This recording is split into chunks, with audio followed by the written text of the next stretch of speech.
Hello students, कैसे हैं आप सब। आज हम कैपेसिटर की इंट्रो करने वाले हैं, तो चलिए स्टार्ट करते हैं। तो कैपेसिटर क्या है पहले वो देखते हैं। तो कैपेसिटर हम बोलते हैं कि एक एनर्जी स्टोरिंग डिवाइस है। ठीक है, ये एक एनर्जी स्टोरिंग डिवाइस है जो इन दी चार्ज की फॉर्म में एनर्जी को, इलेक्ट्रिक एनर्जी को स्टोर करता है अपने अंदर। ठीक है, तो ये कैसे स्टोर करता है और कितनी स्टोरेज इसकी हो सकती है वो हम अभी देखते हैं।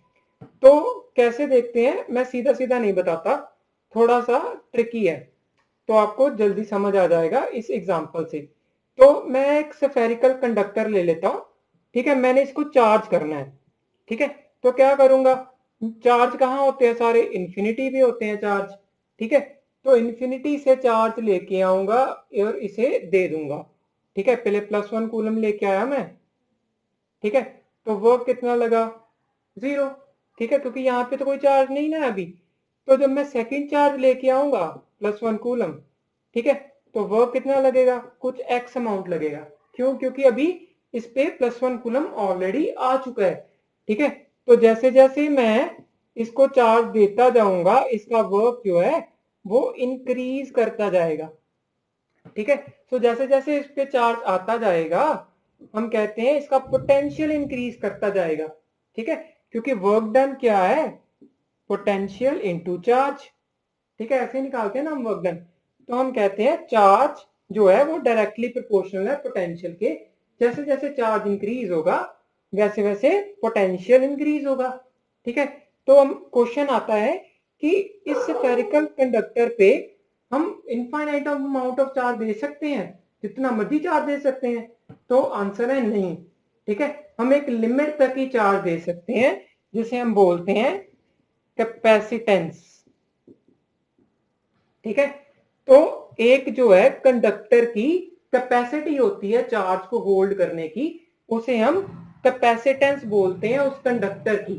ठीक है, तो आपको समझाने के लिए मैं दो एग्जांपल ले लेता हूं। ठीक है, तो मेरे पास दो स्फेरिकल कंडक्टर्स हैं अभी। ठीक है, एक का रेडियस r है, छोटा r, एक का बड़ा r है। ठीक है, तो मैं दोनों को q चार्ज दे देता हूं। ठीक है, दोनों को जब मैं q चार्ज देता हूं तो मेरे पास मैं क्या देखता हूं कि मेरे पास दोनों का पोटेंशियल जो है वो क्या आता है, q/4πε0r, और इसका क्या आता है, q/4πε0 स्मॉल r। ठीक है, और r जो है वो ग्रेटर देन स्मॉल r है।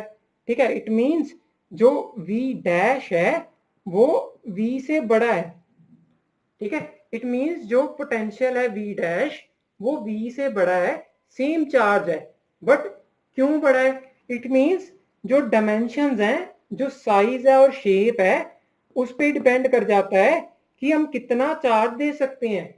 ठीक है, तो इसको अगर हम क्यू चार्ज देते हैं तो इसका पोटेंशियल जल्दी रेज कर जाता है, अगर इसको क्यू चार्ज देते हैं तो इसका पोटेंशियल इतनी जल्दी रेज नहीं करता।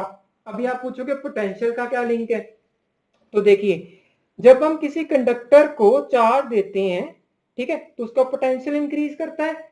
जब उसका पोटेंशियल एक लिमिट तक पहुंच जाता है तो क्या होता है, जो एयर है उसके इलेक्ट्रॉन जंप करने लग जाते हैं। ठीक है, एयर जो है ब्रेक कर जाती है, जिसे हम कोरोना डिस्चार्ज बोलते हैं। ठीक है, सो अगर हम चार्ज एक लिमिट से बढ़ाएंगे तो पोटेंशियल भी बढ़ जाएगा। ठीक है, तो पोटेंशियल जब एक लिमिट से बढ़ जाएगा तो जो एयर है वो ब्रेक कर जाएगी, जब एयर ब्रेक कर जाएगी तो यहां से चार्ज लीक होना स्टार्ट हो जाएगा। ठीक है, तो इसकी मतलब एक कैपेसिटेंस है, इसकी एक कैपेसिटी है। ठीक है, चार्ज को होल्ड करने की। ठीक है, तो वो V से लिंक्ड है। ठीक है, अभी देखा ना आपने, सेम चार्ज है। ठीक है, बट पोटेंशियल जो है इसका जल्दी इंक्रीज करता है, इसका लेट इंक्रीज करता है। ठीक है, तो हम यहाँ पे एक कांस्टेंट क्वांटिटी दे देते हैं C, दैट इज कैपेसिटेंस। ठीक है, तो यहाँ पे हमने C क्यों लिखा, 1/c क्यों नहीं लिखा, देखिए जैसे जैसे पोटेंशियल जो है वो इंक्रीज करेगा, ठीक है, उसकी कैपेसिटी डिक्रीज करेगी। ठीक है, जैसे जैसे पोटेंशियल डिक्रीज करेगा उसकी कैपेसिटी इंक्रीज करेगी।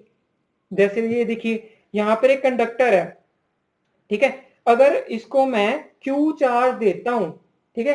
तो इसका पोटेंशियल जो है मान लीजिए 2 है, ठीक है, 2 यूनिट इंक्रीज करता है। अगर मैं इसको क्यू चार्ज देता हूं तो इसका पोटेंशियल जो है 6 यूनिट इंक्रीज कर जाता है, ठीक है।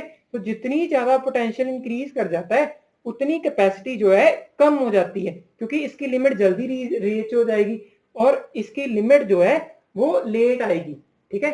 सो ये जो है चार्ज ज्यादा चार्ज होल्ड कर सकता है, इसीलिए इसकी सी ज्यादा होगी।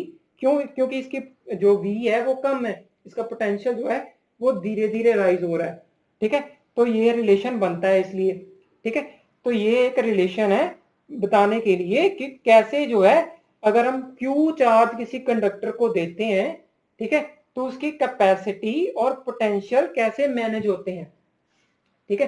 तो ये तो एक कांस्टेंट है जो कि डिपेंड करता है स्ट्रक्चर पे, ठीक है, स्ट्रक्चर पे, साइज पे या शेप पे, ठीक है। इट मींस जो कैपेसिटेंस है वो हमारे पास एक कांस्टेंट है जो कंडक्टर की साइज, शेप या स्ट्रक्चर पे डिपेंड करती है। जो कैपेसिटेंस है उसके यूनिट्स हैं फैरेड, ठीक है, उसको हम फैरेड में लिखते हैं, ये उसके एसआई यूनिट्स हैं, ठीक है। तो हम क्या लिखते हैं, 1 फैरेड क्या है, 1 फैरेड क्या है, 1 कूलम चार्ज अगर हम किसी कंडक्टर को देते हैं तो 1 वोल्ट जो है उसमें पोटेंशियल जनरेट हो तो हम कहते हैं उसकी कैपेसिटेंस 1 फैरेड है, ठीक है। तो अगर हम कहते हैं 2 फैरेड है, ठीक है, तो हम इसे दो तरीके से बोल सकते हैं कि 2 कूलम चार्ज दें हम और 1 वोल्ट पोटेंशियल उस पर बने, या हम कह सकते हैं 1 कूलम चार्ज दें और 0.5 वोल्ट जो है उस पर पोटेंशियल बने, ठीक है। सो जितना ज्यादा पोटेंशियल होगा उतनी कम कैपेसिटेंस होगी, ठीक है। ये दोनों डायरेक्टली लिंक्ड है, ठीक है। तो आपको पता होना चाहिए ये कैसे लिंक्ड है। तो ये थी इंट्रो कैपेसिटर की।